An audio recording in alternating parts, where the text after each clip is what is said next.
what's happening? Are we connecting? Are we connected? We should be, but I'm not. Ah, there we go. Okay. Oh my gosh, finally. Okay, I'm gonna set this over here. Yeah. Yeah. Man, all right. Well, that's a fun time. Let me send out the stuff now. I'm glad you can see us. And not just from the past. I'm still not even connected to the chat on this end now. That's fun. All right. I'll put in the tweet, too, that we're just on YouTube tonight. Just on Twitch, right? Yeah, just on Twitch tonight. Thank you. Sorry. What are you doing? Losing my mind. Buckling under the pressure, some might say. I don't think it sent a tweet because we're not running through Restream, which auto tweets. So Yeah. I think I'm going to have to manually make a tweet. We'll send that out. Send that out and we'll see how we're doing. Yeah. Should be good.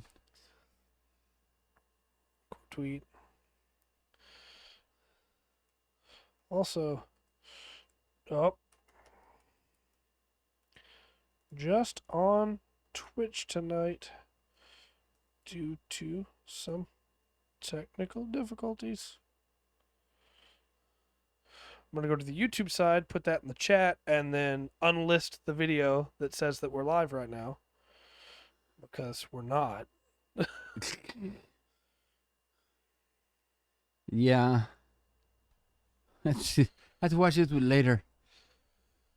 Whew. All right. Oh, Restream chat's still working. That's fun.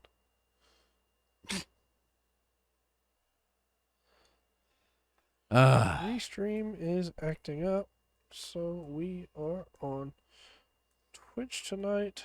Yes. Come watch at twitch.tv/th3 full spectrum. Yes. We are Memorex. Okay, there we go. If I had a recliner, I'd sit back in it and let the speaker blast my hair back. Well, you know. Oh, right, of course, because I changed the password. That's why it's having trouble connecting on this end. We'll get this done. We'll get this figured out. Yeah, update the password. Yes, I know it's me. Send me a token, even though can't just remember the computer. Goodness. Let me just have, like, it's going to make some people very mad. Let me just have, like, a chip that it goes behind my ear where it goes, hey, this is me. Whatever computer I'm trying to use, this is me.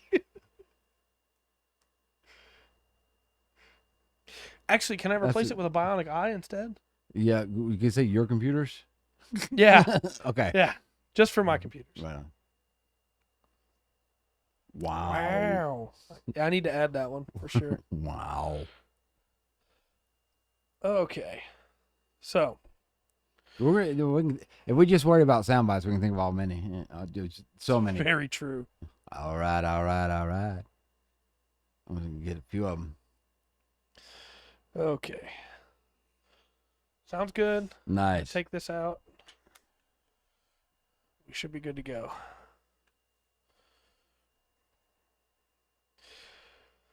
Whew, that was fun and stressful. Man, I had like a pre-show topic all worked out in my head, and I was ready, and we were going to go, and then just bam. Yeah. So we haven't had a problem with Restream since we started using it, really. No. This is the first time this has happened. And if you'll remember, we had stopped using Restream before because this was happening all the time. No. I think you're a little bit off. Correct me if I'm right. We stopped using Streamlabs. Yes, that's right. We stopped using their OBS. Yes. Because of what they were doing. Yeah. Yeah. Yeah, you're right. Yeah. You're right. I remember we stopped using something, but I can't remember what it was. Right. It's how much Streamlabs just doesn't matter to me at all. And you wonder why it won't work. Yeah, that's true. God. So, what do you think? You think that's enough pre-show? Probably so, man. Okay. So, yeah. Let me take these glasses off. I'm rattled. I'm shook. That's the word, right? Shook. Hello and welcome to another exciting episode of the Full Spectrum D&D podcast. My name is Trey. I'm Rungren. And we're talking about monsters for what will probably be the last time for now. For Mordenkainen's. Yeah. Okay. Yeah. Since you have the chat up there and I have it down here, I am going to actually bring this up here. Okay. Which will make it a little bit easier for me to see. Right on. And this is the technology that we have now. My arm's probably going to get really tired partway through here. Probably so. But we're in the W's. And we're on the Warlord. Oh, this is just stat block for a warlord. Yeah, this is stat block for Warlord, which is That's really cool. handy. Okay. Now, this is a stat block for a humanoid Warlord, but they show a picture here of a orc. Because you could sub it in for anything. Well, hold on, man. You take away all the racial stats, which I can't say that anymore. Yeah. I would have preferred it was a hobgoblin, personally. Well, I mean, just that would be fine if we still had. Okay, well, if it's the orc, put +2 on strength. If it's a dwarf, make the constitution higher. If it's I agree. But go forth, sir. So, Warlord here, we have a little table, which is battle cries. And I thought about just yelling all these, but we want to actually get done tonight. So, the first one is remember why we fight. That's a good one. The second one is victory awaits. Mm-hmm. The third one is for the crown. Like that. The Doesn't fourth sound one like is... a warlord thing to say, though. No, definitely not. But, you could use it for like a captain of the guard or something. Yeah. The fourth one is be monstrous to the enemy. I feel like that one could flow a little better. Yeah, it's kind of wordy. But, Rip their arms off. Yeah. Number 5 is fight so they fear us, which I like that one a lot, honestly. That's a good little one. bit. Yeah. Number 6 is weapons drawn, spells at the ready, which kind of feels like they're trying to riff on the shields readied. When you say that, I immediately think of Ranger from the D&D cartoon. Ranger. Yeah. That's like he would say that. He would. That's true. I forgot about that until you just brought it up. I don't know if he said that exactly, but it really reminded me of something he would say. Ready? Number 7 is to the abyss with them. Pretty good. And number 8 is you know what to do. Like that, yeah. So the stat block they give is CR12, but again, with all of these NPC stat blocks, you can kind of put it wherever you want it. AC 18, 229 hit points, and 30 speed. It has Indomitable, 3 times a day. He can reroll a saving throw. It fails. It must use the new roll. Mm-hmm. Survivor, the Warlord gains 10 hit points at the start of its turn if it has fewer than half its hit points, but at least 1 hit point, which is pretty cool. Okay, yeah. If it gets brought around to bloodied, it starts to heal. All right. Multi-attack, 2 greatsword or short bow attacks, which again, you could replace this with any weapons you wanted. Yeah. Greatsword is +9 to hit, reach 5 foot, single target, 2d6 +5 slashing. Okay. And the short bow is +7 to hit, range 8320, single target, 1d6 +3 piercing. Yeah. Then it has legendary actions. That's interesting. Which is really cool and weird, and I like it. The first one is Command Ally. The Warlord targets 1 ally it can see within 30 feet of it. If the target can see or hear the Warlord, the target can make 1 weapon attack as a reaction and gains advantage on the attack roll. Okay. Give some Battlemaster stuff there. Mm-hmm. It can also spend 1 for weapon attack, which is just a great sword or short bow attack. But if it spends 2, it can frighten foe. The Warlord targets 1 creature it can see within 30 feet of it. Target can see. If the target can see or hear it, the target must succeed on a DC 16 Wisdom saving throw or be frightened of the Warlord until the end of the Warlord's next turn. I think I'd rather have something like some kind of dervish or something. Rather than being, I am always going to want more dervishes in D&D. Or maybe, some kind of good multi-attack. Yeah. I understand what it's going for with the frightening, thing. Yeah. Aspect of it, frightened, but I don't know. I guess, yeah. For sure. I'm paranoid now about the stream. I keep double checking to make sure everything's running okay. Next up is the Waste Relith.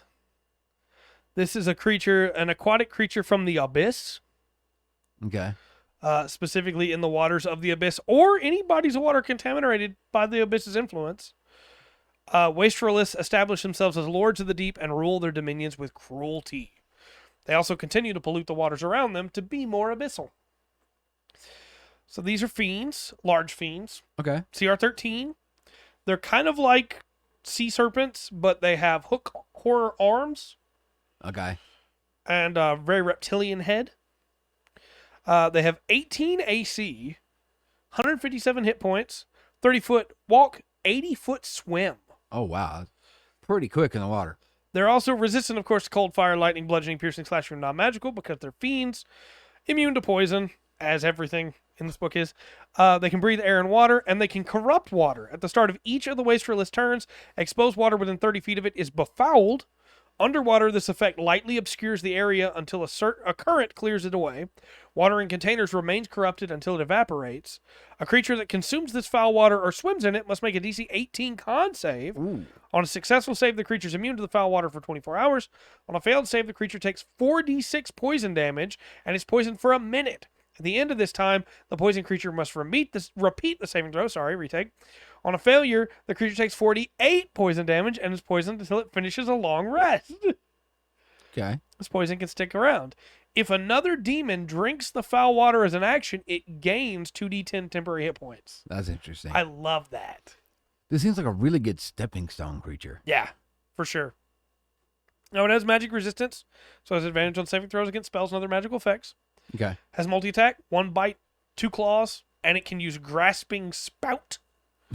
The bite is a +9 to hit, reach 10 foot, single target, 4d12 plus 4 piercing. Well, we're just glad you're here, Dark. Hey, Dark. We were late too. Yeah, we Wasn't were. our fault. The claw is +9 to hit, reach 10 foot, single target, 4d6 plus 4 slashing. And the grasping spout is where the Waste Relith magically launches a spout of water at one creature it can see within 60 feet of it. The target must make a DC 17 strength save, and it has disadvantage if it's underwater. On a failed save, it takes 48 plus 4 acid damage and is pulled up to 60 feet towards the Waste Relith. Golly. On a successful save, it takes half as much damage as it pulled. And then as a bonus action, the Waste Relith can use Undertow. If the Waste Relith is underwater, it causes all water within 60 feet of it to be difficult terrain for other creatures until the start of its next turn. Okay. This thing hurts. It does. You know, it's like tremors in the water. Yeah, I love it. I love it. The Waste Relith. Now, somebody here's having a good time because we get our wizard stat block. Okay. And the Apprentice Wizard is the first one, and it just looks like Luke Skywalker. They're having a good time. The Armored Head for the White Zaku 2. Super cute pink one that's super limited. Only find in Japan at live shows. That's probably the special version from Seed Destiny, right? I'm trying to remember that character's name. Not important right now. I'll think of it later. Okay. So the Apprentice Wizard is probably the weakest stat block I've ever seen, which makes sense. And yes, I mean that. Challenge rating 1/4. Zaku Warrior. Yeah, I'm pretty sure that's the special version for Mir Campbell. That's her name. Challenge rating 1/4. 10 AC, 13 with Mage Armor, 13 hit points, and 30 speed. And now you may say, but Trey, there's stuff like kobolds and goblins. No, I mean of the humanoids. This is probably the weakest one, and you'll see why. It can use Arcane Burst. Okay. It's a melee or ranged spell attack. +4 to hit, reach 5 foot or range 120. 1d10 plus 2 force damage. That's not bad at all, right? Yeah. It uses Int as its spellcasting mod for its spellcasting. It has a +2. Its spell save DC is 12. And it can use Mage Hand, Prestidigitation at will, and once a day each, Burning Hands, Disguise Self, and Mage Armor. That's all it's got to attack you with. Yeah, it doesn't sound like I'll be really using it for attack though. You know, it reminds me this stat block reminds me of what is it? Let me look up here. The Essentials kit. Yeah, for sure. When they had you have companions. Yeah, for sure. I mean, they're a little bit of help. Yeah, You know. but not too great otherwise. You know. Yeah. Now, much like the other NPCs, challenge rating here doesn't really matter. And I'm probably gonna blitz through these because there's one for each class of wizard, right? Each Okay. school of wizardry. But they're not really that different from each other. The Abjurer is CR 9, AC 12, 15 with Mage Armor, 105 hit points, 30 foot speed, multi-attack for 3 Arcane Bursts. That is the one? Nice. I thought so. The Arcane Burst here is a +8 to hit, reach 5, 120, 3d10 plus 4 force. And then they can do a force blast, where each creature in a 20-foot cube originating from the Abjurer must make a DC 16 con save. On a failed save, takes 8d8 force damage and is pushed 10 feet away. Man, these sounds better than regular wizards. Right. Spellcasting wise, still uses Int. It's a +4 now. Spell save DC 16. Dancing Lights, Mage Hand, Message, Prestidigitation. This is where they're mostly going to differ from each other, is the spell list. Yeah. So Dancing Lights, Mage Hand, Message, and Prestidigitation are at will. Twice a day each, Dispel Magic, Lightning Bolt, and Mage Armor. And once a day each, Arcane Lock, Banishment, Globe of Invulnerability, Invisibility, and Wall of Force. And then as a reaction, they can use Arcane Ward. Whenever the Abjurer or a creature can see within 30 feet of it takes damage, it magically creates a protective barrier around itself or the other creatures. Barrier reduces the damage to the protected creature by 4d10 plus 4 to a minimum of 0 and then vanishes. Yeah, that's a pretty nice little spell list. Yeah. They line out for you. You can actually do quite a bit with that. You sure can. And again, not going to get into AC, hit points, speed on the rest of these because Right. you're not going to run them just at CR6 or just at CR9. No, it's a if you're spell using list. these. It's going to be important. Right. So the Conjurer, hope to be able to find that in the RX-78. Yeah, hopefully so. Conjurer has the same Arcane Burst, +6 to hit here, but again, you're gonna mess with that depending on what level you're running them at. Yeah. The spell list here is at will, Dancing Lights, Mage Hand, and Prestidigitation. Twice a day each, Fireball, Mage Armor, and Unseen Servant. 2 fireballs out of this thing. Yeah. Once a day each, Fly, Sticking Cloud, and Web. And there's a lot of good synergy there with Fireball. Yeah. Yeah. I'm actually kind of liking that. If you are running just somebody through a single campaign, these really good companions, especially if they got up levels. You don't have to. You get to hire somebody else from the Magic School. I think having these alone makes it a lot easier to run one-party games. Yeah. Like one person in the party, you're running just for 1 or 2 people, and now you have a whole stat block you just pull. Right. Yeah. Yes. It does have some bonus actions. Benign Transportation. Conjurer, it recharges on a 4/6. Conjurer teleports along with any equipment it's wearing up to 30 feet to an unoccupied space it can see. If it instead chooses a space within range that's occupied, both creatures teleport, swapping places. But the other creature has to be willing. Unfortunately. They can also summon an elemental once a day, being an air elemental, an earth elemental, fire elemental, or a water elemental, which of course works on their turns, obeys them for the hour that it's summoned, and after the hour it leaves, unless it's dismissed or dies before then. The Diviner Wizard, again, much the same way as everything else, but it has Overwhelming Revelation, which is where the Diviner magically creates a burst of illumination in a 10-foot radius sphere centered on a point within 120 feet of it. Each creature in that area must make a DC 15 Wisdom save. On a failed save, they take 10d8 Psychic. Yeah, and is stunned until the end of the Diviner's next turn. That's really Successful save, half as much, isn't stunned. Spell list is at will, Light, Mage Hand, Message, and Prestidigitation. Okay. Twice a day each, Arcane Eye, Detect Magic, Detect Thoughts, Fly, Lightning Bolt, Locate Object, Mage Armor, and Rary's Telepathic Bond. And once a day, True Seeing. Oh, wow. That's a great spell to have. They also have Portent as a reaction. When the Diviner or a creature it can see makes an attack roll, saving throw, or an ability check, the Diviner rolls a d20 and chooses whether to use that roll in place of the d20 rolled for the attack roll, saving throw, or ability check, just like Diviners can do. So pretty cool. Yeah. I like the spell list. I like how the spell lists are lining up and what they give them make them feel. Because that's what's going to make these ones special, right? Going through these wizards. For sure.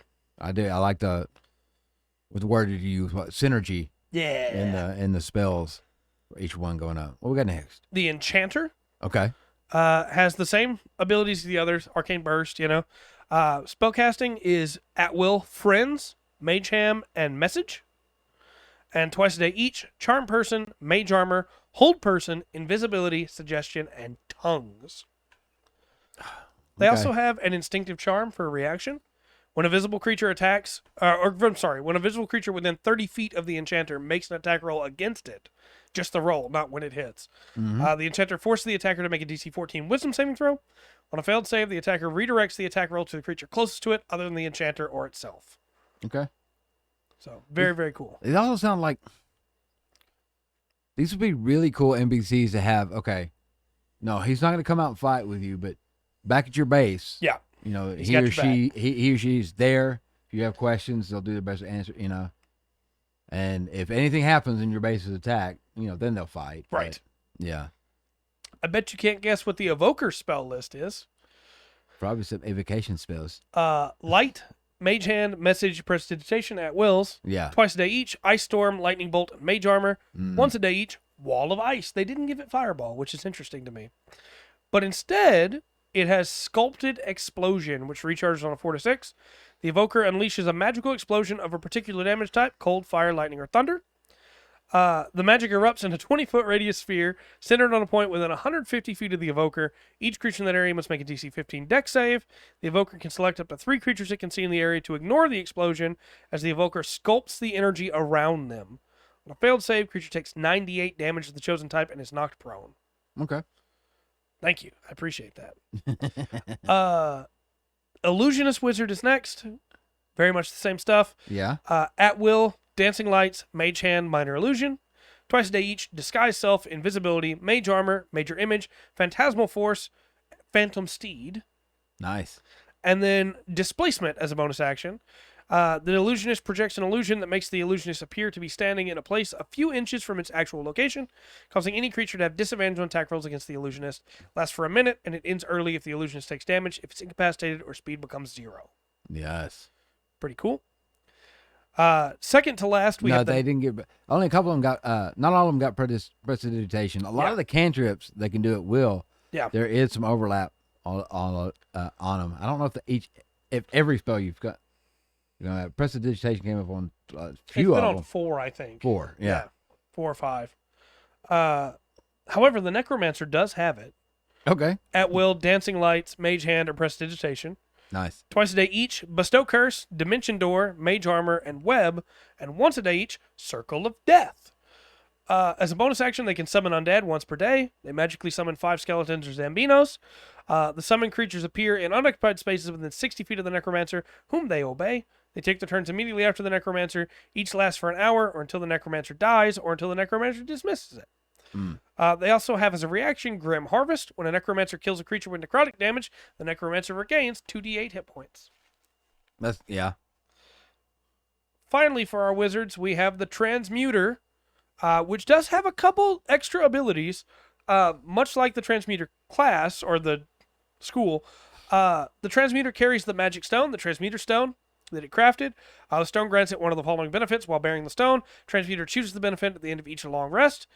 Dark Vision, out to 60 feet. Resilience, proficiency in con saving throws. Resistance to acid, cold, fire, lightning, or thunder. They choose whichever one. Or an increase of speed by 10 feet, which is pretty good. That's cool. Very cool. Spell-wise, At Will, Light, Message, and Prestidigitation. Twice a day each. Fireball, Hold Person, Knock, Mage Armor, Polymorph, and Slow. I don't know why the Transmuter gets Fireball, but it does. Yeah. Once a day each, Telekinesis. And then as a bonus action, on a recharge, Transmute. The Transmuter casts Alter Self or changes the benefit of the Transmuter stone if bearing the stone. Yes. And notice they got Knock. Yep. It's a very good spell. Yeah. Yep. I haven't seen anybody cast it without smiling a little bit. I'm going to cast Knock on it. Cast Knock. Next up is probably the most fun one to say, and I think might be chat's favorite tonight. We'll see. Okay. It's the Woodwode. Okay. These blue? are... Is it blue? No. Oh. Specifically, these are bipedal plants. They're invested with the soul of someone who gave up life to become an everlasting guardian. So these are medium plant tree men that aren't Ents. They have a little hole where their face would be, and the eyes shine out from the darkness inside, but they're very cute. They're probably not going to look cute to you if they're attacking you. But CR5. Worked for Greenpeace. Yeah, it did. AC 18, 75 hit points, 30-foot walk, 30-foot climb. They are, that's true, it's a great spell. They are vulnerable to fire, of course. They resist bludgeoning and piercing. And they're immune to being charmed or being frightened. I'm about to sneeze, just a heads up to everybody. Okay. Very good. Ugh, sinuses are killing me. Maybe it's a Woodwode. They have plant camouflage, so they have advantage on dexterity stealth checks in any terrain with ample obscuring vegetation. They have regeneration. They regain 10 HP at the start of the turns if it's in contact with the ground. If it takes fire damage, and I would assume if it's not in contact with the ground. They don't say that there, but they specifically say it regains it if it's in contact with the ground. Well, I guess it's somebody grappling it. Yeah. Holding it up, maybe. Or somebody flies with it while grappled or something. Yeah. Restrains it in some way. Yeah. Either way, then it doesn't regenerate at the start of its turn. And it only dies if it can't regenerate. Tree Stride, once on each of its turns, the Wood can use 10 feet of its movement to step magically into one living tree within 5 feet of it and emerge from a second living tree within 60 feet of it that it can see. That's cool. Pretty cool. Yeah. Then it has multi-attack, 2 club attacks, +7 to hit, reach 5 foot, single target, 4d4 + 4, force damage. So not a ton of damage, but you get ambushed by some of these and they'll mess you up. Well, I think that's kind of how I'm thinking of the use of them. You're not going to fight one. There's going to be a group of them. You walk into a little glade, you know, and you're surrounded. Yeah. Oh, I'm so sorry.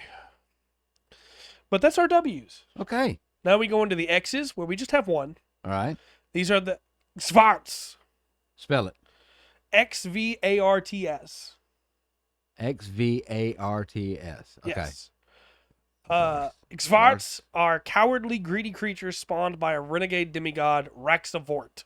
Okay. Blue skin, orange eyes, receding hairlines, and about 3 foot tall. They're small monstrosities. These things are kind of cute, honestly.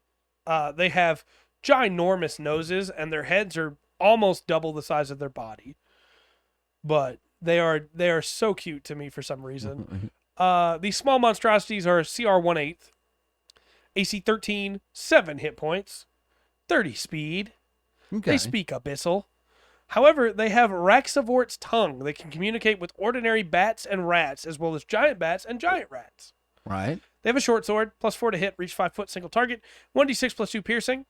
If at least one of the Xvarts allies is within 5 feet of it, the Xvart can push the target 5 feet if the target's medium or smaller. Oh.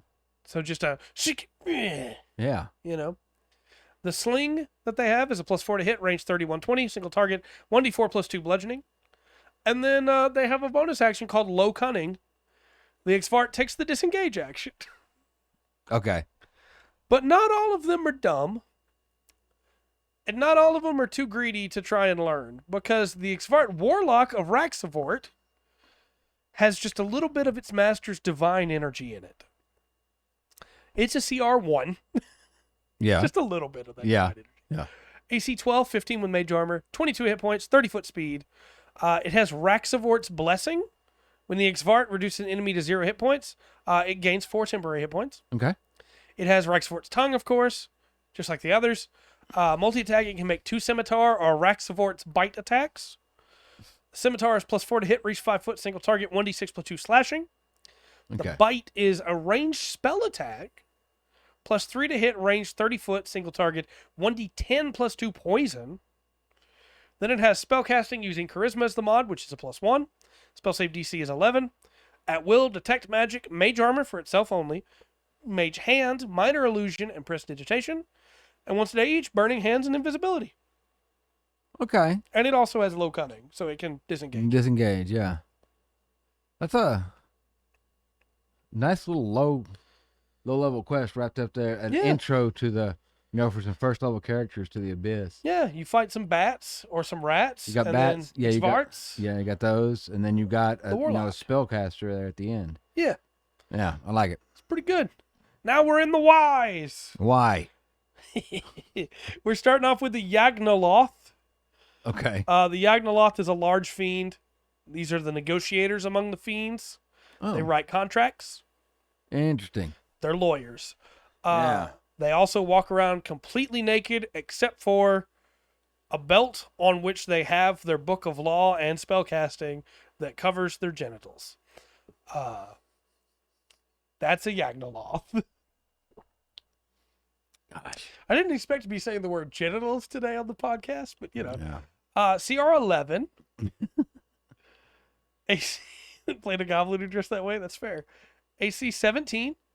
147 hit points, 40-foot speed, resistant to cold, fire, lightning, bludgeoning, piercing, slashing for non-magical, immune to goblin dressed that way, not the guy. That makes more sense. That makes more sense. Immune to acid and poison, of course. Magic resistance, of course. Has multi-attack. The Yagnoloft makes one electrified touch attack and one massive arm attack, or it makes one massive arm attack and uses battlefield cunning if available, or teleport. So you have some options with this thing. You do. Electrified Touch is a melee attack, +8 to hit, reach 5 foot, single target, 68 lightning damage. It's a CR 11 creature. That's pretty good damage. It is. Massive Arm is also a melee attack because I forgot to mention that this guy has one little arm and one giant arm. Okay. So just, there's a joke to be made there, and I'm not going to be the one to make it, but I know you're thinking it, viewer. Giggity. +8 to hit on the massive arm, reach 15 foot, single target, 3d12 +4 force damage. If the target's a creature, it must succeed on a DC 16 con save or become stunned until the end of the Yagnoloft's next turn. Battlefield Cunning, recharges on a 4 to 6, up to 2 allied Yagnolofts, or Yugoloths, sorry, not Yagnolofts, Yugoloths. Within 60 feet of the Yagnoloft, they can hear it, use their reactions to make one melee attack each. Okay. So it can coordinate with them. Yeah. Life Leech, the Yagnoloft touches one incapacitated creature within 15 feet of it. Target takes 78 +4 necrotic damage, and the Yagnoloft gains temporary hit points equal to half the damage dealt. Wow. The target must succeed on a DC 16 con save, or its hit point maximum is reduced by an amount equal to half the necrotic damage taken. Of course, they die if they hit 0. Yes. There's more. I just want to let you stew on that for a second. Yeah. Man. Because, ow! I know. This demon found the internet and got mean. Yeah. Then it has spellcasting. Charisma's the mod, which is a +4. Okay. Spell save DC 16. At will, darkness, detect magic, dispel magic, invisibility for itself only, and suggestion. And 3 times a day each, lightning bolt. And it can teleport. If you got, it's a pretty tough creature. Yep. I like it. It's got a lot. It's got cool stuff you can do. But man, if you've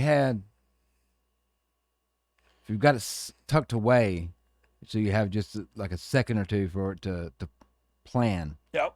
It can really get a big jump on the first round. This is what happens when demons... Wait, I messed it up. Dang it. I was going to say this is what happens when lawyers become demons. Yes. But now it's when demons become lawyers. I guess it still works.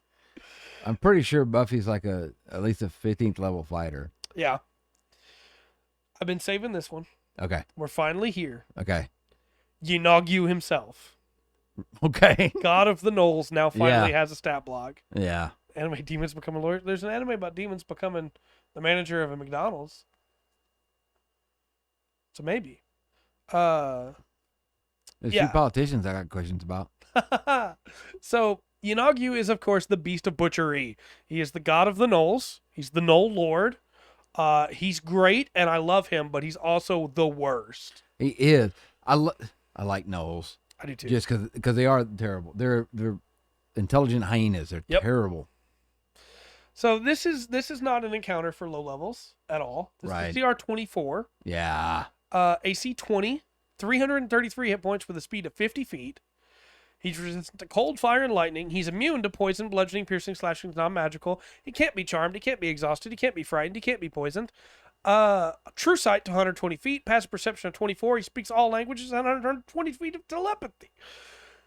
3 legendary resistances. He has magic resistance, of course. He has multi-attack for 3 flail attacks. Plus 16 to hit, reach 15 foot, single target, 2d12 plus 9 force damage, which may not seem like a lot of damage, but we're getting there. If it's his turn, you can cause the target to suffer one of the following additional effects, each of which he can apply once per turn. Confusion. The target must succeed on a DC 17 wisdom save or be affected by the confusion spell till the start of Yanagyu's next turn. Force. The target takes an extra 2d12 force damage. Paralysis. The target must succeed on a DC 17 con save or be paralyzed till the start of Yanagyu's next turn. That's just the flails, right? Yeah. He also has a bite that's plus 16 to hit, reach 10 foot, single target, 2d10 plus 9 acid. Then he's got spellcasting. Charisma is his mod, which is a +2. May not seem like much, but his spell save DC 17. Yeah. At will, detect magic. 3 times a day each. Dispel magic, fear, and invisibility which he can cast on anybody. It doesn't have to be on himself. Once a day each. Teleport. You may say, this doesn't sound too bad. He's not putting out that much damage. But he has a bonus action called Rampage. When Yanagyu reduces a creature to 0 hit points with a melee attack, he moves up to half his speed and makes 1 bite attack. Okay.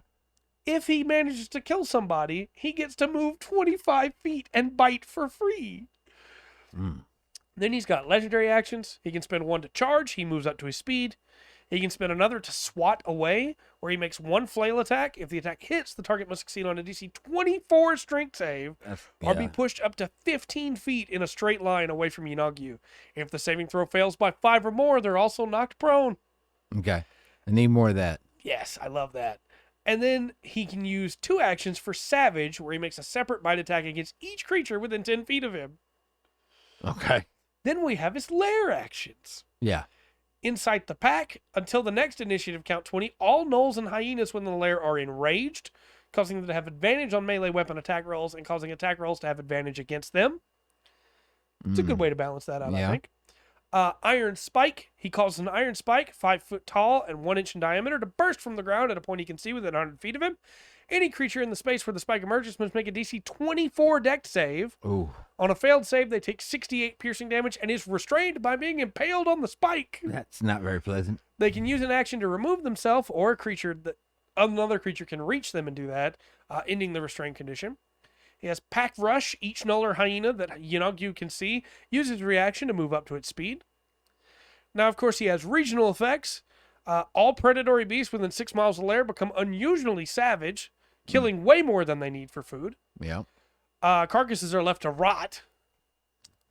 It's all within a mile of his lair. The ground is covered by large iron spikes, where he impales the bodies of those that have been slain. Then the cultist abilities. And this is the most abilities that I think any god or fiend has given their cultists so far in this book. Because they get 3. Gnashing Jaws, a melee attack. A bonus to hit equal to the creature's proficiency bonus, plus its strength mod. Reach 5 foot, single target, 1d4 plus the creature's strength mod, piercing damage. A Rampage, when this creature, just the same as Yanagyu's Rampage, reduces the creature to 0. It can take a bonus action to move up to half its speed and make a Gnashing Jaws attack. And an Aura of Bloodthirst. If this creature isn't incapacitated, any creature that has Rampage can make its Gnashing Jaws attack as a bonus action while within 10 feet of this creature. Interesting. I like the way that god is set up. Yeah. Because going through that, when you got to the end of it, I was like, man, you're just going to have to bum rush him. You're going to have to get everybody. Yeah. And get everybody there and you're going to have to get round 1 and round 2 are going to have to be really impressive. Yeah, that's the only way we're stopping him, is to rush him. Because I think he feels like, hey, the longer this battle goes, the tougher it's going to be. Yep. Spikes are going to start appearing and things like that. Well, in each turn, somebody's going to have to try and save from confusion or paralysis, Yes. And man, paralysis, that's going to take one person out of the fight. Yep. It's very good. It is. I think so far out of the big demons and stuff, I think he may be my favorite set up. Yeah, I think he's definitely not the powerful. No, Garyon is probably the strongest one in the book. Yeah. And I think he might be a little too strong for the CR they gave him. He's CR 26, which even with 6 boons, epic boons, I still think he might be a little too tough. I think Yanagyu is perfect at 24. I'd like to bounce that up maybe one time and look at TMX. TMX CR 30. Yeah. I'd like to see, which all the major guys should be. Right, I agree. That's a good point there. So I'm really happy with Yanagyu. He's my favorite of the fiends. Yeah. And so I'm really happy with the representation he's got here. He's not too strong. You say 6 but boons, he's very but strong. if you're doing feats as well. That's true. If you're doing feats as well, that's very different. Yeah. Yeah, that's very different. If you're doing feats as well past that, it may not be as bad. Yeah, that's a very good point. Okay. So next up, we have the Yeth Hound. These are terrifying fae that are just dogs with old men's faces. Cool. These are gifts from the fae to people who please them. They're very good hunters, as you would expect. If the pack's master is killed, the Hounds seek out a new master, normally a vampire or a necromancer or a hag. Yeah. But they can be given to good people too, because they're neutral evil. If you do something nice for the Fae, they'll give you some Yeth Hounds. They're CR4 creatures, 14 AC, 51 hit points, 40-foot walk, 40-foot fly, hover. Okay, hover. Yeah. They're immune, of course, to bludgeoning, piercing, slashing from non-magical attacks not made with silver weapons because they're Fae. They can't be charmed, exhausted, or frightened. They understand common. They can be poisoned. They can be poisoned. That's true. They understand common, Elvish, and Sylvan, but they can't speak. They have sunlight banishment. If the Yeth Hound starts its turn in sunlight, it's transported to the ethereal plane. While sunlight shines on the spot from which it vanished, the Hound must remain in the deep ethereal. After sunset, it returns to the border ethereal at the same spot, whereupon it typically sets out to find its pack or its master. The Hound is visible on the material plane while it is in the border ethereal and vice versa, but it can't affect or be affected by anything on the other plane. Once it's adjacent to its master or packmate that is on the material plane, a Yeth Hound in the border ethereal can return to the material plane as an action. Okay. They have a telepathic bond. Yeah. So as long as they're on the same plane of existence as their master, they can magically convey what they sense, and the other way around. Mm-hmm. And they communicate telepathy. They have a bite, +6 to hit, reach 5 foot, single target, 2d6 + 4 piercing, plus 4d6 psychic if the target's frightened. And they can get frightened by the baleful baying. The Yeth Hound bays magically. Every enemy within 300 feet of the Hound that can hear it must succeed on a DC 13 Wisdom saving throw or be frightened of the Hound until the end of the Hound's next turn, or until the Hound is incapacitated. A frightened target that starts its turn within 30 feet of the Hound must use all its movement on that turn to get as far away from the Hound as possible. Must finish the move before taking an action, and must take the most direct route, even if hazards lie in the way. Target that successfully saves is immune to the baying of all Yeth Hounds for the next 24 hours. Man, a pack of these protecting a Banshee would be a heck of a encounter. You have the Banshee frightening people, and then you have more of these that could be baying. Well, some are attacking. You got them doing the frightening and like hurting up of the group and everything, and then the Banshees killing them. Yep. You know. Yeah, it'd be a very good encounter. You could do a really fun thing here with the Headless Horseman too. Oh, I'm sure. Yeah. The Dulan. Yeah. So next up, we have some Yuante. Okay. The first one is the Yuante Anathema. Yuante Abomination, which is not from this book, will sometimes perform a ritual that will transform them into an even greater Yuante, known as the Anathema, which is basically, thanks D&D Beyond for taking me to Polymorph instead of the Anathema that I was trying to look at. It's basically a snake with like Medusa hair, but if that's the head, just the hair, it's got like 9 heads. Okay. Mordenkainen has a little blurb here about it. Tasha once likened Histachi to the bees that tend to larvae in beehives. It's a fanciful view of a horrific process, which again, that's the process of how we make anathemas. This is a huge monstrosity. Oh, okay. CR 12. Giant snake creature, right? Yeah. 16 AC, 189 hit points, 40-foot walk, 40-foot climb, 40-foot swim. Resistant to acid, fire, and lightning. Immune, of course, to poisoning. Magical resistance. And then it has, Lord help me, Ophidiophobia aura. I think I did that right. Okay. Any creature of the anathema's choice, other than a snake or Yuante, that starts its turn within 30 feet of the anathema must succeed on a DC 17 Wisdom saving throw or become frightened of snakes and Yuante. Frightened target can repeat the saving throw in future turns. If you succeed, you're immune for 24 hours. Okay. I said 9 heads earlier, but it's actually just 6. Oh, okay. I was exaggerating Still a little. a multiple of 3. Right. The anathema has advantage on saves against being blinded, charmed, deafened, frightened, stunned, or knocked unconscious because it has 6 heads. Now, it has multiple forms it can do. It has a bonus action that allows it to change shape, where it can transform into a huge constrictor snake or back to the huge monstrosity. Okay. Its stats are the same in each form. Any equipment, of course, it's carrying goes with it. While it's in anathema form, it has multi-attack for 2 claws and 1 flurry of bites, Ooh. which is a great name. Yeah. The claw is a +10 to hit, reach 10 foot, single target, 2d6 + 6 slashing. And the flurry of bites is a +10 to hit, reach 10 foot, single target, 66 piercing, +4d6 poison. When it's in snake form, it can constrict, plus 10 to hit, reach 15 foot, one larger, smaller creature, 3d6 plus 6 bludgeoning, plus 2d6 acid, and the target's grappled. Escape DC 16. As long as it's grappled, it's restrained, and it takes 3d6 plus 6 bludgeoning, plus 2d6 acid at the start of each of its turns. Can only constrict one creature at a time. Right. Then it has spellcasting. Charisma's the mod, plus 5. Spell save DC 17. Ooh. At will, it can cast Animal Friendship, but only on snakes. That's a nice touch. 3 times a day each, it can cast Darkness, Entangle, Fear, Polymorph, and Suggestion. Darkness, Entangle, Fear, Polymorph, and Suggestion. Pretty good spell Yeah. list. Yeah. But that's the Anathema. It's a cool creature. Next up, we have the Yuante Brood Guard. Okay. These used to be humanoid, but have been transformed into simple-minded, scaly monstrosities. And they're kind of like... a troglodyte, except if it had a snake neck where the head should go. Okay. These are CR2, AC 14, hit points 45, speed 30. Of course, they're immune to poison, and they can't be charmed or paralyzed either. They have Reckless. At the start of a turn, the Brood Guard can gain advantage on all weapon attack rolls it makes during that turn, but attack rolls against it have advantage till the start of its next turn. Then it has a multi-attack, 1 bite and 2 claws. The bites plus 4 to hit, reach 5 foot, single target, 1d8 plus 2 piercing. The claws plus 4 to hit, reach 5 foot, single target, 1d6 plus 2 slashing. Okay. Decent little stat block. You know? Yeah.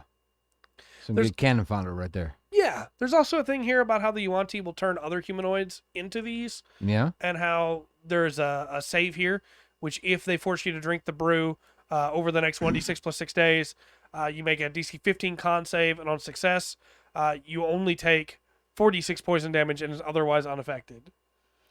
Okay. But if you don't make that save, you'll need something like Lesser Restoration or Remove Curse, and if it completes, then only a Wish spell can reverse it.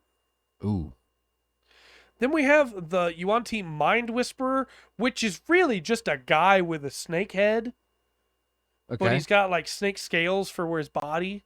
All right. He's exactly what you think. He's a psionic spellcaster. AC 4, or challenge rating 4, not AC. AC's 14. Okay. 71 hit points, 30 speed. Immune to poison, of course. All the Yuante are going to be immune to poison. I don't need to keep saying it. He has Devil Sight, so magical darkness doesn't impede his dark vision. Magic resistant. He has Cess Blessing. When the Yuante reduces an enemy to 0 hit points, the Yuante gains 9 temporary hit points. Multi-attack for 2 bites and 1 scimitar, or 2 spectral fang attacks. The bites, pretty basic. Plus 5 to hit, reach 5 foot, single target, 1d4 plus 3 piercing, plus 2d6 poison. The scimitar, when he's in his Yuante form, because he also can change shape, Okay. is plus 5 to hit, reach 5 foot, single target, 1d6 plus 3 slashing. The spectral fangs are a ranged spell attack, plus 5 to hit, range 120, single target, 3d8 plus 3 psychic. He can change shape into a medium snake or back. Mm-hmm. And he has spellcasting. Charisma is the mod, which is plus 3. Spell save DC is 13. At will, Animal Friendship for snakes only. Message, Minor Illusion, and Prestidigitation. 3 times a day each, Suggestion. 2 times a day each, Detect Thoughts and Hypnotic Pattern. It's a cool creature, but with what we have with Yuante so far, it almost feels superfluous. It maybe even unnecessary. I don't know. A pureblood could do just what it's doing. I think so. Yeah. Mm-hmm. I think this one's a little better. The next Okay. one. This is a Nightmare Speaker. Yuante Nightmare Speaker. These are the priests, right? So we Okay. now finally have a full stat block for Yuante priests. Okay. Instead of just, hey, we have cultists. Here's the priest. CR4, AC 14, 71 hit points, 30 foot speed. It has Devil Sight and Magic Resistance. Multi-attack allows Constrict. I said it, retake. It's brain's starting to fall apart on me. Going through a lot of stat blocks tonight. Constrict and 1 scimitar, or it makes 2 spectral fangs. Works just like the other one, right? Except this creature is half snake. Yeah. Top half is a person, Yuante style. Bottom half is a snake. So it makes more sense to me. It can still change shape into a medium snake back, Stats are almost exactly the same on the Constrict and the Scimitar and the Spectral Fangs. But it can invoke Nightmare, which I think is where we start to get some cool stuff. Okay. Recharges after short or long rest. The Yuante taps into the nightmare of one creature it can see within 60 feet of it and creates an illusory, immobile manifestation of the creature's deepest fears, visible only to that creature. The target must make a DC 13 int save. On a failed save, the target takes 4d10 psychic damage and is frightened of the manifestation, believing it to be real. The Yuante must concentrate to maintain the illusion, as if concentrating on a spell, which lasts for up to a minute and can't be harmed. Target can repeat the saving throw at the end of each of its turn, ending the illusion on a success or taking 2d10 psychic damage on a failure. That feels cool to me. Just the idea of like the Yuante have always kind of preyed on fear. Yeah. So just, hey, here's one that specifically does that. Yeah. I don't know. It's like that one feels a little bit oddball out. That I don't know. That one fits in there better. Yeah, I agree. The Mind Whisperer is just in a weird spot. Yeah. Now this one has spellcasting as well. Charisma +3 is the mod. Spell save DC is 13. Animal Friendship for snakes only. Mage Hand, Message, Prestidigitation. 3 times a day each. Suggestion. 2 times a day each. Darkness and Fear. Okay. And then finally for our Yuante, we have the Pitmaster. This is a Yuante that has snakes for arms. So just keep that in mind. Okay. Medium monstrosity, CR 5, 14 AC, 88 hit points, 30 foot speed, Devil Sight, magic resistance, 3 bite attacks or 2 spectral fangs. The bites exactly the same as before, 1d4 plus 3 piercing, 2d6 poison. Spectral fangs the same as before, 3d8 plus 3 poison. But this thing has Mershalk's Slumber once a day. The Yuante targets up to 5 creatures it can see within 60 feet of it. Each target must succeed on a DC 13 con save or fall into a magical sleep and be unconscious for 10 minutes. Oh. A sleeping target awakens if it takes damage or if someone uses an action to shake or slap it awake. The magical sleep has no effect on a creature immune to being charmed. Yeah, you're going to wake up when you take damage, but it's still getting a free crit on you. Yeah, I was going to say, wake up with an auto crit. Yeah. Then it has spellcasting. It also can transform into a snake, but like really, when are you gonna do that? I guess there are some instances, but not many. Yeah. Spellcasting. A good way for it to escape. Yeah, it's a very good way for it to escape. Spellcasting is +3. It's charisma.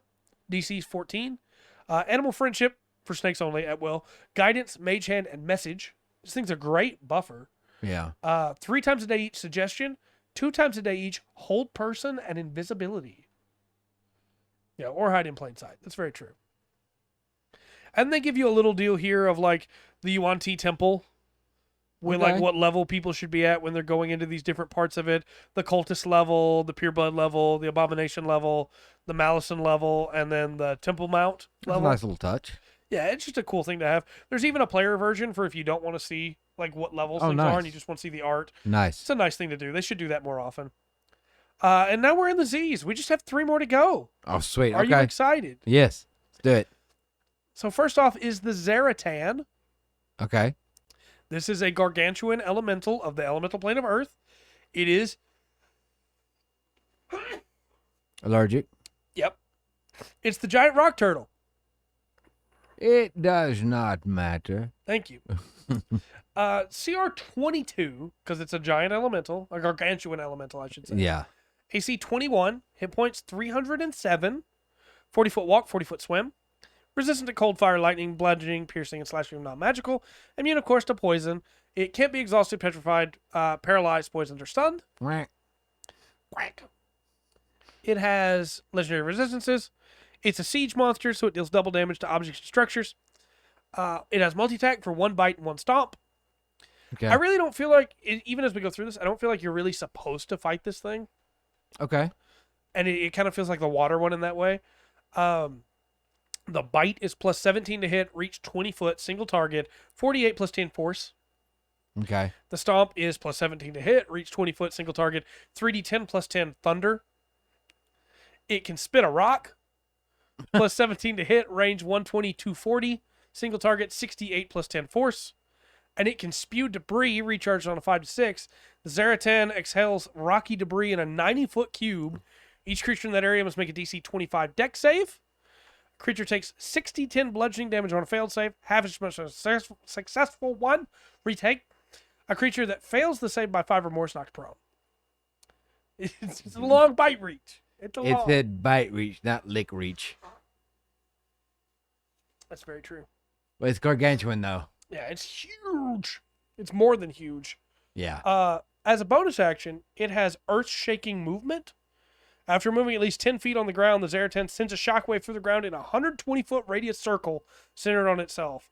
That area becomes difficult terrain for a minute. Each creature on the ground that's concentrating must succeed on a DC 25 con save, or the creature concentration is broken. The shockwave deals 100 thunder damage to all structures in contact with the ground in the area, which is going to be most structures. Yeah. If a creature is near a structure that collapsed, the creature might be buried. A creature within half the distance of the structure's height must make a DC 25 dex save. On a failed save, the creature takes 5d6 bludgeoning damage, is knocked prone, and is trapped in the rubble. A trapped creature is restrained, requiring a successful DC 20 strength athletics check as an action to escape. Another creature within 5 feet of the buried creature can use its action to clear rubble and grant advantage on the check. If 3 creatures use their action in this way, the check is an automatic success. On a successful save, the creature takes half as much damage and doesn't fall prone or become trapped. Okay. I like it. It's a bigger, it's a slower Tarrasque in a way. Yeah. Pretty much. It does have legendary actions. Yeah. It can spend 1 to do a stomp, spend 1 to move up to its speed. It can spend 2 to get a free spit. It can spend 2 to retract into its shell. Until it takes an emerge action, it has resistance to all damage and is restrained. The next time it takes a legendary action, it must take its revitalize or emerge. Revitalize is where, if it's retracted into its shell, it regains 5d20 hit points. Golly. Then it must emerge afterwards. The next time it takes a legendary action. The next one, of course, is emerge, where it emerges from its shell and makes 1 spit rock attack for free. Ooh.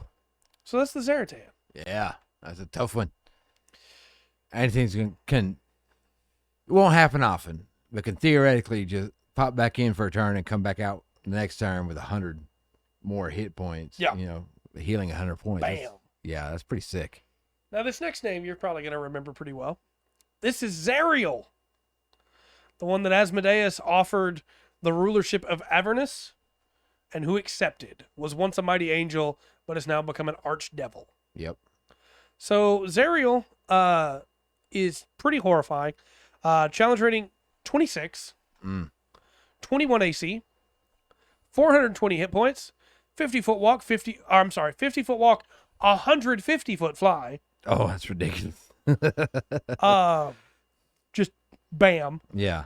Resistant to cold, fire, radiant, bludgeoning, piercing, and slashing from non-magical attacks that aren't silvered. Very important to mention, it is resistant to radiant because Zariel used to be an angel. Yeah. But he's also now immune to necrotic and poison because now it's an archdevil and can't be charmed, exhausted, frightened, poisoned. That's kind of weird. That it got to keep the radiant resistance? Yeah. Mm-hmm. I think that should be given up. Yeah. You're going to take over this position. You're good. Yeah. Anyway.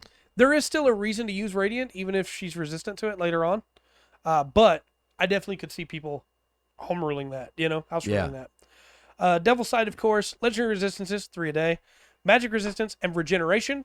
Zariel regains 20 hit points at the start of her turn. If she takes radiant damage, the trait doesn't function at the start of her turn. Okay, that's pretty standard for a fiend. That's a pretty good jump right at the start of the turn, though. Yep, 20 every time. Yeah, you get a couple of bad damage rolls. You're just going to lose that at the end of the turn. Oh, yeah. Yeah. Multi-attack for 3 flail or longsword attacks and can replace 1 attack with use of Horrid Touch if available. The flail is plus 16 to hit, reach 10 foot, single target, 2d8 plus 8 force, plus 8d8 fire. The longsword is plus 16 to hit, reach 10 foot, single target, 2d8 plus 8 radiant, or 2d10 plus 8 radiant if used with 2 hands, plus 8d8 fire.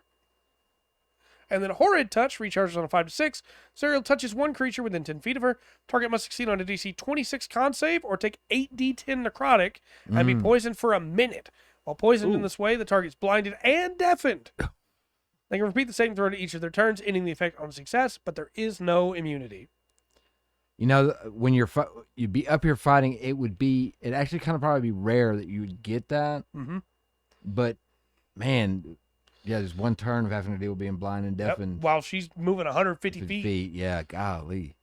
Does have spellcasting, of course. Right. Charisma's the mod, and it's a plus 10. Spell save DC is 26. Oh. At will, alter self can become medium when changing her appearance instead of large. Detect evil and good. Fireball. Invisibility. She can just use fireball whenever she wants. At will. Invisibility for herself. Major image, not minor image. Yeah. And wall of fire.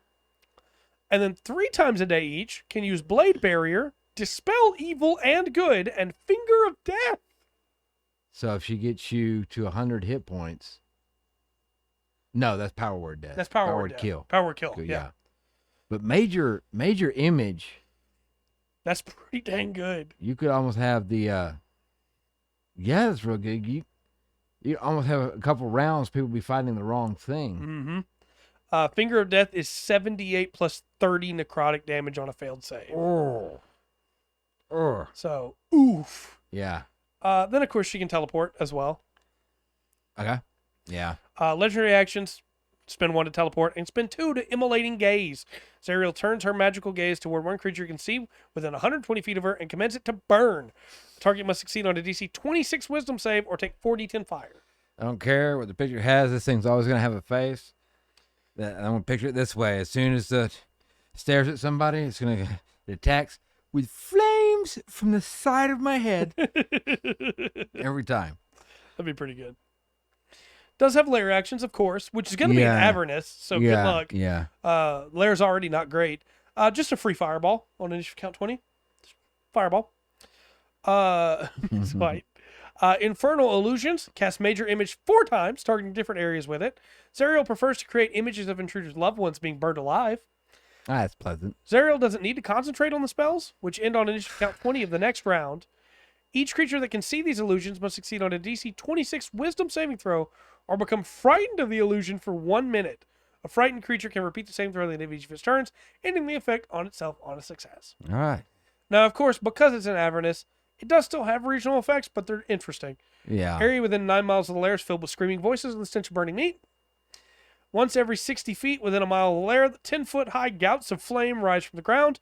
If you're touched by that gout of flame, you take 2d6 fire damage. The smoke within 2 miles of the lair, but no closer than 500 feet, is full of smoke, which causes the air to be heavily obscured. Smoke can't be cleared. And then cultists get Ferocious Surge. Recharges after short or long rest. When this creature hits with an attack roll that isn't a critical hit, it can turn the hit into a critical hit. Oh, that's nice. Yeah. That's pretty rough. Only get that once per fight, but hey. The regional effects for this one feel a little bit like you get with like an ancient dragon, right? Yeah. You're going to have regional effects, but it feels like, I don't know. With the regional effects of the dragon, it's like, okay, something's going on here. Yeah. It could be that with her. Here, you're already in Avernus. Yeah, it's like, okay, we're getting close to this layer of this. Yeah. Yeah. Now, the cultists do have a second ability called Infernal Tactics. Immediately after rolling initiative, this creature can choose itself and up to 3 allies it can see. Ooh.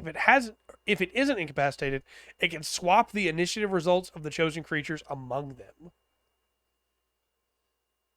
That's kind of interesting. Yeah. That could get real tactical. Yep. From the DM side. Gives you some advantages you wouldn't have otherwise. Well, one is, okay, when is it, because after a round, the players are going to know where people are going, and they can plan with that. That's just built in the game. I'm not dogging on players for doing it's that not at all. meta knowledge. You just figure it out. Yeah. That's what they've gone. So that throws a kind of little wrench in that. So, interesting. There is a blurb from Mordenkainen too. That which falls from grace may yet rise to regain it. If Zariel were to return to her celestial self, how glorious would be the tales. I think you're a little too hopeful there, Mordenkainen. Possibly. I don't think that's going to happen. I think she loves what she's doing now way too much. Of course, that would be a heck of a campaign, too. Yeah, that'd be a great story. Redeeming Zariel. Yeah. Heck yeah. And our last monster for Mordenkainen's, I'm getting a little emotional here, is the Zuggtmoy. The demon queen of fungi, lady of rot and decay. Oh, we could have used this one before. So, we got to end on fungi, right? Hey, because I'm such a fun guy. It's the basis of our life, not your jokes. CR 23, 18 AC, 304 hit points, 30-foot speed, resistant to cold, fire, and lightning, immune to poison, bludgeoning, piercing, slashing, non-magical, can't be charmed, exhausted, frightened, or poisoned, true sight to 120 feet with a passive of 21, speaks all languages, 120 feet telepathy, legendary resistances, magic resistances. She can make 3 pseudopod attacks. The first one is the pseudopod is plus 13 to hit, reach 10 foot, single target. 2d8 plus 6 force plus 2d8 poison. Spellcasting, she's got so many bonus actions. Spellcasting is Charisma as the mob, which is a plus 7. 22 spell save DC. Ooh, God. At will, detect magic, locate animals or plants. 3 times a day each, dispel magic, entangle, and plant growth. And once a day each, etherealness and teleport. So on this level, a little side real quick. On this level, she has dispel magic. Yes. Technically, somebody's charging her with a magic axe. Yep. Boop. It's now a regular axe. Mm-hmm. Yeah. So, like, I realize I'm not gonna hold it against anybody. So we don't play that way. That we'll Right. cut that one off limits. Yeah. But yeah. It's a great way to make it where, hey, now all of a sudden the fighter and the barbarian aren't doing damage to there Yeah. because she's got Can do that. resistance. Or she's immune. Sorry, she's Yeah. immune. You'd be immune to it. Yeah, she's not taking damage from that anymore. Yeah. Now, Tough she's spell. got some really cool bonus actions. Infestation spores 3 times a day. Okay. Zuggtmoy releases spores that burst out in a cloud that fills a 20-foot radius sphere centered on her, and it lingers for 1 minute. Any creature in the cloud when it appears or that enters it later must make a DC 19 con save. It's high. On a successful save, the creature can't be infected by these spores for 24 hours. On a failed save, the creature is infected with a disease called the Spores of Zuckmoy, which lasts until the creature is cured of the disease or dies. While infected in this way, the creature can't be reinfected, and it must repeat the saving throw at the end of every 24 hours, ending the infection on success. On a failure, the infected creature's body is slowly taken over by fungal growth. After 3 such failed saves, the creature dies and is reanimated as a spore servant if it's the type of creature that can be. See the Myconid section. Mm-hmm. That's one of her sets of spores. She also has mind control spores, which is recharging on a 5 or 6. Zuckmoy releases spores that burst out in a cloud that fills a 20-foot radius sphere centered on her, and it lingers for a minute. Humanoids and beasts in the cloud when it appear, or that enter it later, must make a DC 19 wisdom saving throw. On a successful save, the creature can't be infected by these spores for 24 hours.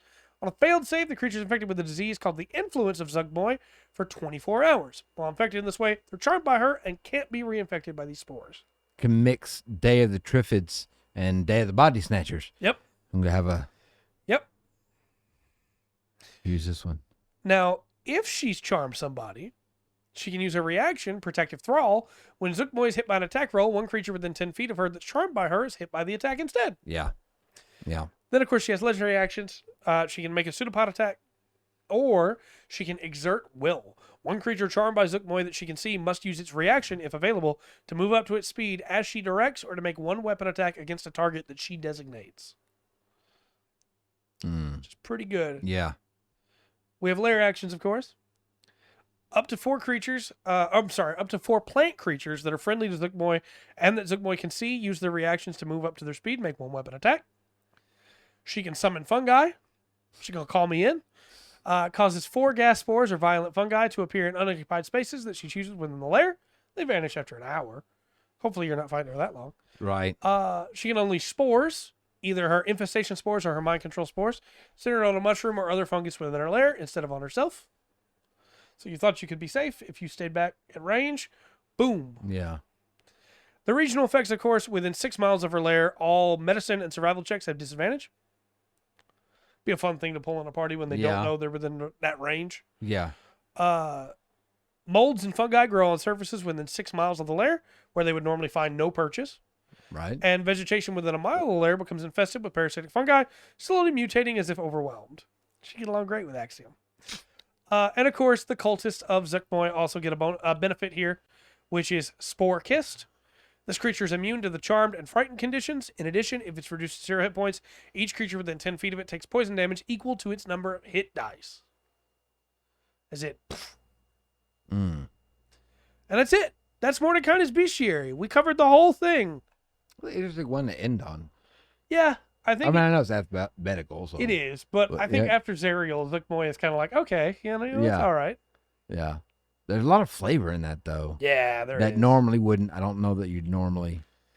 Of course, if you're running a Underdark campaign, you've got your environment and the effects of that. Yeah. You can go up further. Interesting. Yeah, we might have been on time if not for the Restream kerfuffle tonight. I think it's a pretty good book. I think when it comes to monsters, these are some of the best monsters we got in a long time. I think overall, this yeah, it's a really good book for especially at this time with what they're doing, how they're just kind of reshaping some stuff. Yeah, and yeah, I think I do think it's a really good book. I think there's maybe like 5 monsters in here that I don't like. Which, when it comes to monster manuals or bestiaries, that doesn't happen normally. There's normally like 10 or 20 that I don't like out of the whole. Fair. This is a good set. Yeah. Well, I'll ask one last time for Mordenkainen's. What was your favorite monster of the night? Man, I don't know. We covered a lot of them. Probably the Knoll God. Yeah, Yanagyu's great. Yeah, I don't know. That battle, that's with stats and everything. That sounded like a really cool. That would be a bloody, in close battle. I agree. I think that's gonna be a fun fight. I did also like the wizards.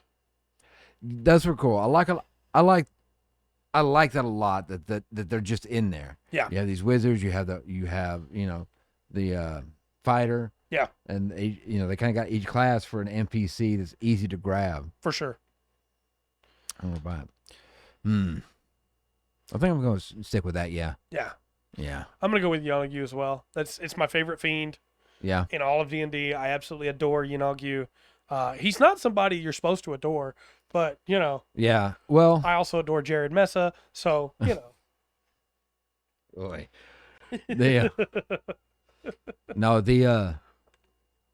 like gnolls too. I like gnolls because hyenas are horrible, horrible creatures. Oh yeah. And they get I kind of understand why they get a short shaft on life. Yeah. Check out how a hyena gives birth. It's not great. No, it's not even. But I like the setup. I like what they're doing with the monsters. I like that in some of them when you get multiples of them, you have a whole, you have a few sessions, a campaign right there. Yeah, right there. With just those monsters. That's really nice to have. I also love what they did with cultists in this book. Cultists have been a thing where if you're running a campaign based around one of the great fiends or one of the evil gods, you're going to have cultists in it. Well, yeah, and it's always been just a generic. Yeah, just a nobody. Yeah, it's all cultists are the same. Mm-hmm. But now we have not just a cultist stat block. We actually have like, hey, these cultists for this people now have this ability that sets them apart. Yeah. The each is a little more unique, definitely. Yeah. Definitely the way they laid it out. Well, you may be wondering at home, what's next since we finished the book? I'm at home. I'm wondering. We got a couple different ideas of where we want to go next. We want to at some point look at the 1D&D stuff. Yeah. And we have a fun one-off episode that we got planned that'll look at some homebrew magic items. We had a lot of different stuff that we want to do. We're probably not going to tackle another big book like this right away. Yeah. Spelljammer's out now. We were hoping to have this done in time for Spelljammer, and we were just going to start going over that book. But I got a little bit of book fatigue right now. Right. And it's not going to be long before we'll be looking at Dragonlance too. Right. That's right around the corner. Whew. So, yeah. Just, if you have some ideas for topics you'd like us to talk about, post them in the chat, post them in the comment section on YouTube, put them on our Twitter, DM us, reach out to Watch Rungan's music, and then put in the comments of that what you want to. That would be for great. the fun of it. Yeah. No, we got a lot of little ideas, but we're probably going to take a break on some books for a little bit because this has been 21 weeks just on the monsters, and it was like 16 weeks on the races before that. Golly. That's been almost a full year we've been talking about this book. But we done it. Well, we did it. Covered the whole thing. Whole thing. I'm going to get to work this weekend on some supercuts of all of it and see how long that winds up being. See if YouTube will let us upload something that's like 100 hours long. Ooh. But no, I'm excited. I think you made the comment early on that nobody else on YouTube is doing what we're doing here. Yeah. And I agree with that. I think it's something really cool and special. Yeah. So. Going through each thing in the book. Mm-hmm. Well, we're not take a break though. Yeah. Not gonna lie. I got a couple ideas. I got some questions because this new one stuff. It won't be much longer. We should be getting, I think next month maybe the 3rd update. Yeah. For it, and then we've got as we've looked over the stuff, and I think it's gonna. I think character creation is real interesting the way they've got so stuff too. set up. But we'll do something. Yeah. So stick out with us. I was gonna say stick with us and like hang out Yeah. at the same time. Stick out. Like a sore thumb. That's right. Stick with us because we got some cool stuff coming. But we're gonna wrap it up here now. Until next time, I've been Trey. I've been Rungren. And we've been the Full Spectrum D&D podcast. Remember to always enjoy the full spectrum that Mordenkainen and D&D has to offer. The mouse is all the way over here, so I have to reach over to end the stream. Yeah, you look so cool.